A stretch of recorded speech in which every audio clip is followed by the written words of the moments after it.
பெருமானே, நான் ஒரு ஏழை. எனக்கு மனைவியும் 3 குழந்தைகளும் இருக்கிறார்கள்.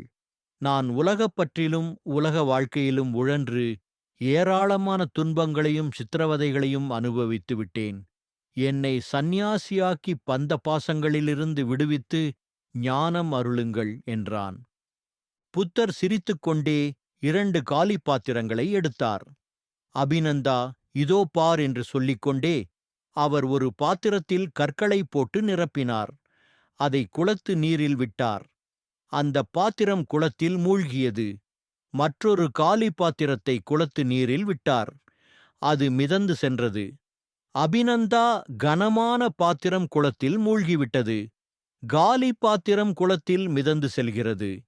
கனமான பாத்திரம் என்பது பந்த பாசம் எனும் உலகப்பற்று நிறைந்த பாத்திரம். அது பிறவித் துன்பங்கள் என்ற கடலில் மூழ்கிறது. காலி பாத்திரம் என்பது ஞானப் பாத்திரம். அது மூழ்காமல் மிதந்து செல்கிறது. பந்த பாசங்களை முழுவதுமாக துறக்க முடியாவிட்டாலும் கவலை இல்லை. ஆனால் நாம் அவற்றில் முழுவதுமாக மூழ்கிவிடக்கூடாது. ஞானம் என்ற பாத்திரத்தை எப்போதும் காலியாக வைத்திருக்க வேண்டும். அப்போதுதான் நாம் வாழ்க்கை என்ற கடலில் மிதக்க முடியும்.